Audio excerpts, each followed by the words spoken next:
Salmo de número 124. E se o Senhor não tivesse ao nosso lado? Que todo Israel diga: e se o Senhor não estivesse ao nosso lado quando os nossos inimigos nos atacaram?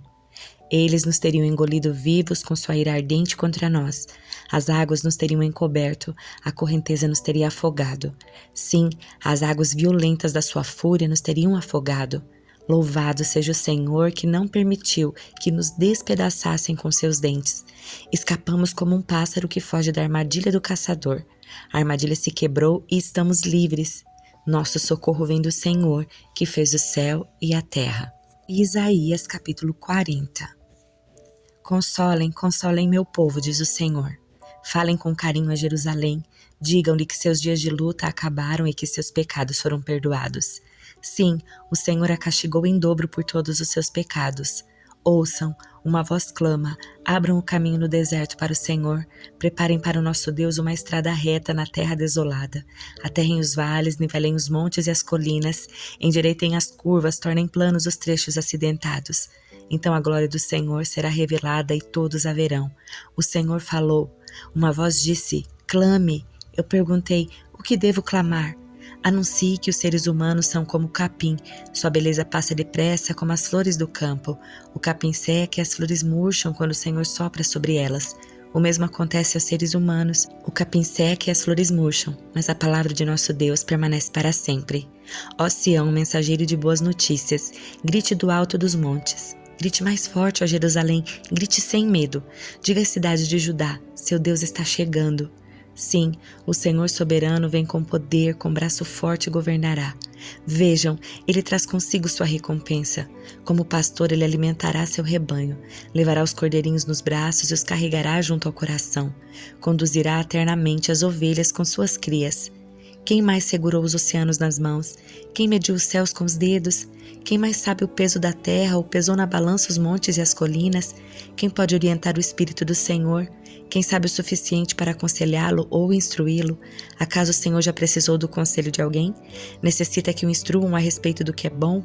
Alguém lhe ensinou o que é certo ou lhe mostrou o caminho da sabedoria? Não, pois todas as nações do mundo não passam de uma gota num balde. Não são nada, nem mesmo pó sobre a balança. Ele levanta toda a terra como se fosse um grão de areia.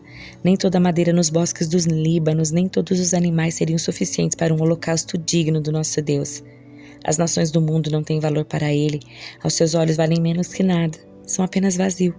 A quem vocês podem comparar Deus? Que imagem usarão para representá-lo? Acaso pode ser comparado a um ídolo feito num molde, coberto de ouro e enfeitado com correntes de prata? Quem é pobre demais para ter um ídolo desse pode escolher madeira que não apodrece e um artesão habilidoso para entalhar uma imagem que não tombe. Acaso não ouviram? Não entendem? Estão surdos para as palavras de Deus, palavras que ele falou antes que o mundo existisse? Será que são tão ignorantes? Deus se senta acima do círculo da terra. Para ele as pessoas lá embaixo parecem gafanhotos. Estende os céus como uma cortina e faz com eles sua tenda. Julga os poderosos do mundo e reduz todos eles a nada. Mal são plantados, mas chegam a criar raízes, logo murcham. Quando sopra sobre eles, o vento os leva embora como palha. A quem vocês me compararão? Quem é igual a mim? Pergunta o santo. Olhem para os céus. Quem criou as estrelas? Ele as faz sair como um exército, uma após outra, e chama cada uma pelo nome. Por causa do seu grande poder e sua força incomparável, nenhuma delas ousa se ausentar. Ó Jacó, como pode dizer que o Senhor não vê o que passa? Ó Israel, como pode dizer que Deus não se importa com seus direitos? Você não ouviu, não entendeu? O Senhor é o Deus eterno, o Criador de toda a terra. Ele nunca perde as forças, nem se cansa, e ninguém pode medir a profundidade da sua sabedoria. Dá força aos cansados e vigor aos fracos. Até os jovens perdem as forças e se cansam, e os rapazes tropeçam de tão exaustos. Mas os que confiam no Senhor renovam suas forças. Voam alto como águias, correm e não se cansam, caminham e não desfalecem. Lamentações, capítulo 4. Como o ouro perdeu seu brilho, até o ouro mais puro ficou embaçado.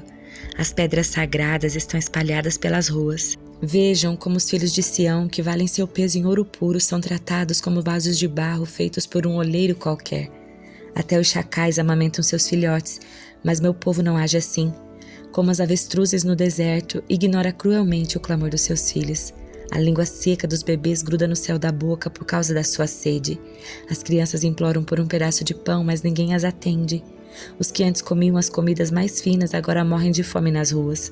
Os que antes vestiam roupas da melhor qualidade agora reviram os montes de lixo. A culpa do meu povo é maior que a de Sodoma, que foi destruída de repente e ninguém ofereceu ajuda. Nossos príncipes eram radiantes de saúde, mais brilhantes que a neve, mais brancos que o leite. Seu rosto era rosado como rubis e sua aparência como safiras.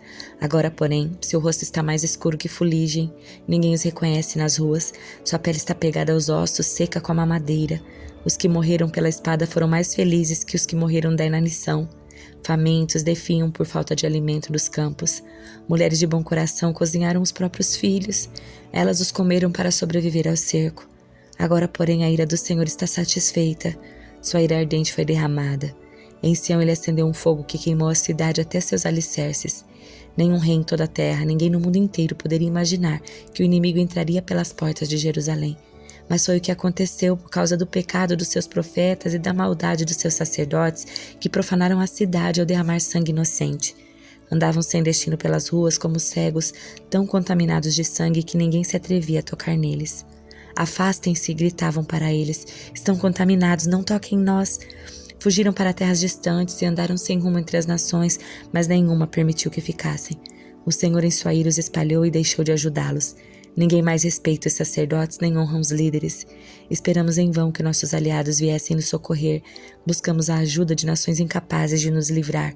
Não podíamos sair às ruas, pois nossos passos eram vigiados. Nosso fim se aproximava, nossos dias estavam contados, estávamos condenados. Nossos inimigos eram mais rápidos que as águias do céu. Fugimos para as montanhas, mas eles nos perseguiram. No deserto nos escondemos, mas eles estavam ali, esperando por nós. Nosso rei, ungido do Senhor, a vida de nossa nação foi capturada nos laços deles, e nós pensávamos que sua sombra nos protegeria de qualquer nação da terra. Ó povo de Edom, você se alegra e exulta na terra de Uz? Mas você também beberá do cálice da ira do Senhor, também ficará embriagado e será despido. Ó bela Sião, o castigo da sua maldade chegará ao fim, logo voltará do exílio. Mas para você, Edom, o castigo está só começando. Logo seus muitos pecados serão expostos.